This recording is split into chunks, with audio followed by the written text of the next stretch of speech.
What's up everybody, Corey with Freaky Tech Reviews here, and today it's going to be a bit of a different kind of video than I normally do. Today I want to walk you through how I get some of my unique product shots for a lot of the tech that I review. And I'm going to be doing it using this Digitalfoto V360 product spinner.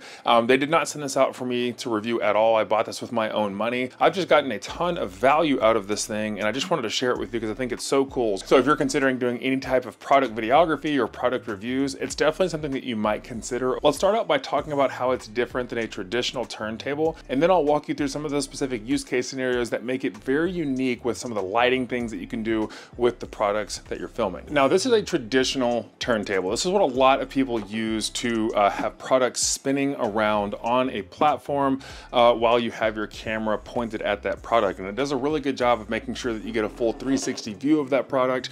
A lot of them come with remotes to change the speed and rotation direction, and a lot of things that you can do, and I'll show you another variation of this in a little bit. You can take something like black acrylic, put it onto the actual turntable, and it will reflect a dark image of that product like right below it and spin it for you. So that's a very popular and very cheap entryway into getting good product videography shots. The reason that this one stands out to me, this Digitalfoto, and it's the Digitalfoto V360, the reason that it stands out to me specifically is because it actually makes the camera rotate instead of the product. Now, why would you want this? That's going to be the biggest question to answer for you. So think of it this way. We're going to do some test footage here of how this actually works.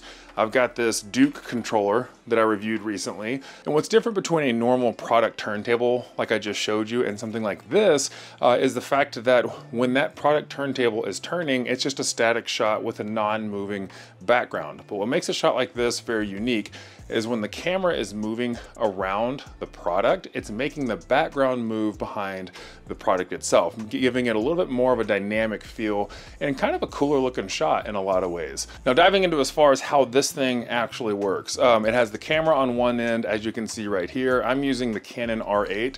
I've been a Canon guy for a very long time, and then right now I have a 35mm macro lens. Sometimes I'll use a 24mm macro lens, depending on the size of the product, and I'll show you the versatility of this. It has a counterweight on the other end right here, which is pretty sizable depending on how heavy your rig is. It's very easy to just undo these little latches and slide your camera up close or farther away.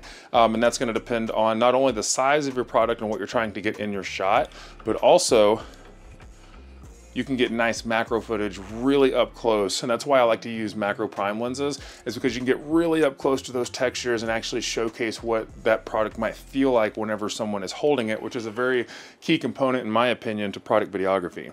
I just put a newer ball head mount on this, by the way. It comes with a ball head mount that was not very strong, and I wanted something better for my camera. Last thing I want is my camera and my glass falling on the ground or something like that. So I replaced this with like an actual tripod ball head. But this little part that I moved also goes up and down, which is really handy to have. So you can even have it like looking down at a product if you want to. On the back here, you have the part that clamps down onto your backdrop so that it gives you a static background. And that too also slides back and forth. And then the whole thing right here, it has these two knobs that you can see right here under the bottom, wherever they are, right here under the bottom. And these allow you to shift the entire thing. And this is all just going to depend on weight capacity and distribution, because you really want to have it as evenly as possible. And the reason being is that when you spin it, you want to be able to just let it kind of spin on its own like this. It's not motorized, it's all handheld by you. And so you want to have it nice and loose, but you can adjust this friction knob right here that slows it down a little bit. And if you tighten it all the way down, it won't turn hardly at all. But I like to make sure that everything's balanced on each end so that I can have a nice smooth rotation. And so what I will do is when it comes to filming is that I typically film on a 24 frame per second timeline. However, with the Canon R8, I can do uncropped 4K 60 filming. And this just means that I get a nice 4K image at 60 frames a second. And then I'm able to slow that framing down by about up to 60%. That way it matches a 24 frame per second timeline. And it gives me a nice buttery smooth B-roll that has no flickering or issues with lighting. Another reason you have more more control over the lighting. And continuing what I was talking off of earlier is the fact that typically when you have a turntable, the product itself is turning, and it's subject to your studio lighting reflecting and changing off of it. What's nice about this is that the lighting stays static on your product as you move the camera around this. And there's actually a lot of variations of this type of turntable. They have some that you can even stand on to get a full body shot, and the arm is like really far away from you. They have some top-down rigs that you can do it with. I like this one because it's not only very heavy duty, there's only a couple of ones like this on the market, but this one's made out of full metal and it weighs like probably 35 pounds. But I wanted something that was heavy duty and was going to last.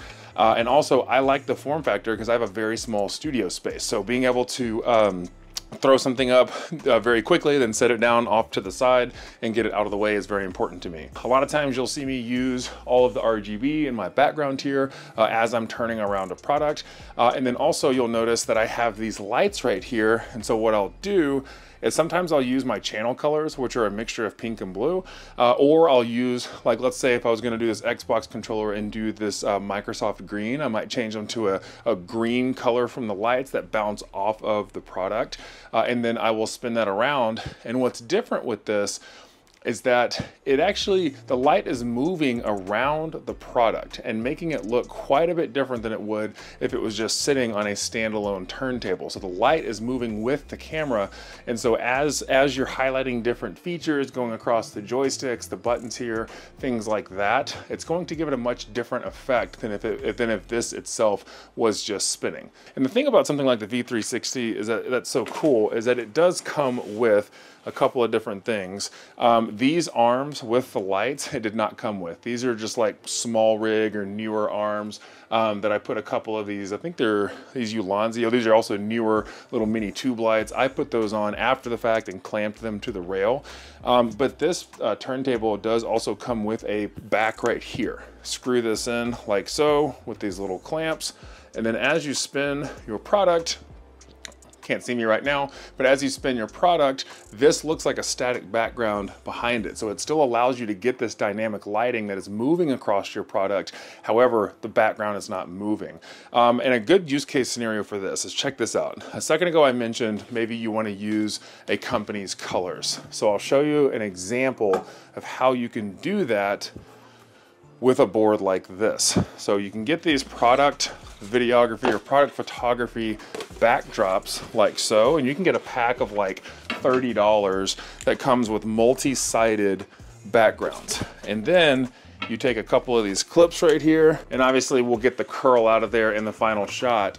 But now you can see that as it's turning, it has the company's color behind the product itself. And so if you're trying to sell any of your footage to a brand, if you get a multi-pack of different colors, you can use that company's color, use it with their product, and it'll just give you that much more of an edge over the competition of having their own company colors right behind the product. So that's one way to get a nice, unique product shot with a spinner like this. So let me just go ahead and set up a couple of quick shots really quick, and then we will take a look at the footage and see how it comes out. All right, change it to 4K 60, adjust the ISO because I'm in kind of a dimly lit environment. It's looking pretty good so far, and that's one of the best things about having an articulating screen on your camera, and so you can kind of move it around and see if that's gonna work. And I can see that it's off center a little bit, so let's move it. I'm looking on my screen right now, and I can tell that these lights are not in the way.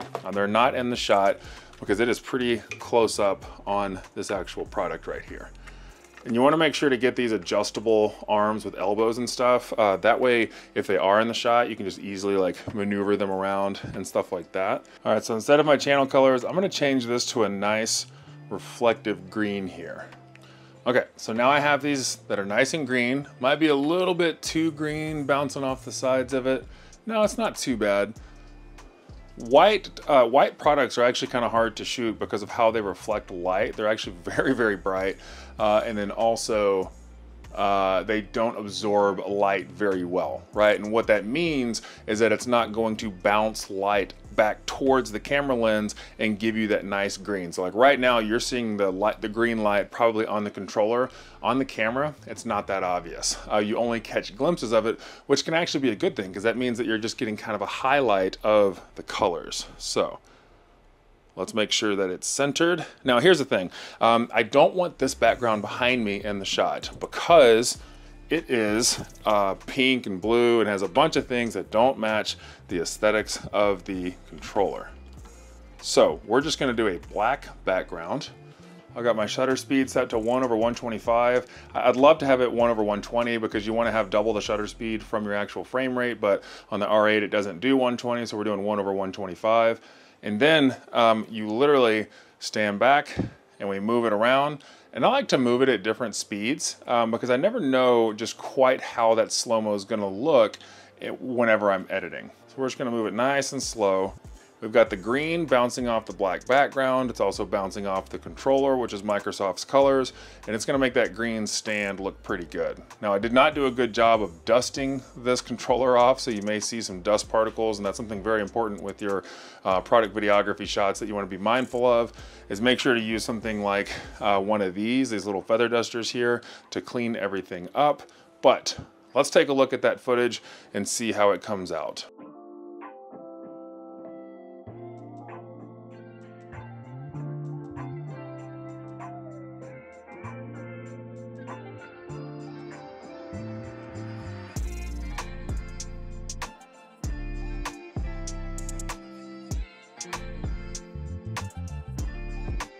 That looked pretty good, but now let's do it without a static background, and let's do one that has a more dynamic moving shot so you can kind of see the difference. Okay, up next here, I have a pop figure of Steve Irwin. He is one of my childhood heroes. So I'm going to show you a couple of different options right here. One, I'm going to show it to you with normal studio daylight settings. These lights are set at 5600 Kelvin, and then I also have my studio shots. And so we're going to get kind of a dynamic shot like that. That way you can see. Let's lower it a little bit. Let's look straight at him. I'm gonna show it to you with these daylight settings so you can see what he would look like in that regard. Now here's the thing that's kind of tough whenever you're working with a product like this on a table. I'm gonna be in the shot unless I'm running around in circles. So here's what I like to do. I like to literally get all the way down here below the actual plate of filming, press record, and then we're gonna get rolling. And we're doing 60 frames a second still. So we're just doing a nice slow shot, but right now the camera can't see me because I am below the filming plate.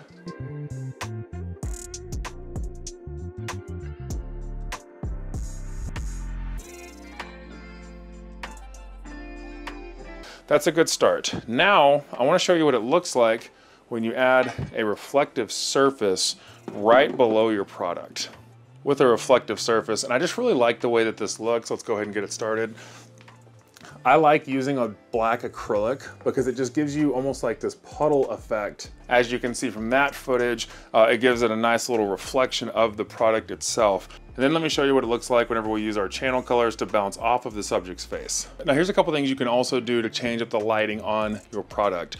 You can actually put a hair light. If you actually extend an arm over here, you can have a hair light moving with your product. And I don't have an extra arm to show this with you right now. So I'm just gonna do some quick, slow moving shots so you can see what it looks like when there's a light that kind of gives it a bit of a halo effect behind the actual product. But then also, if you put a light on top of your camera like this with a cold shoe mount, you can then get some straight on lighting. That way you can make sure that the main focal point of your subject is completely lit the entire time that you're doing this. But for now, I also just want to show you what it looks like when you have your RGB lighting bouncing off the sides of the product. And here's some slow-mo for you so you can take a look at it moving around the studio. And keep in mind, these are just kind of examples of me showing you how this can work from a product videography perspective. These may not look super professional or super amazing, but it's just examples to give you ideas that hopefully inspire your own creation. So again, this is not a sponsored video. Digitalfoto has no idea that I'm even making this video right now, but there is a link in the description below where I put an affiliate link and a non-affiliate link in case you want to check it out for yourself. That way you don't have to feel financially forced to support the channel. But I hope that you learned something today, and I would love for you to leave a comment down below if you found this interesting, if you like this type of tutorial style content, because I'm going to be planning to do a lot more content creation videos later this year. So definitely stay tuned and be subscribed. But thank you so much for watching today. Again, I'm Corey with Freaky Tech Reviews. I'll see you next time. So real quick before you go, YouTube thinks that you might like this video or this video, so if you want to keep exploring the channel, then be sure to check those out. Have a good one.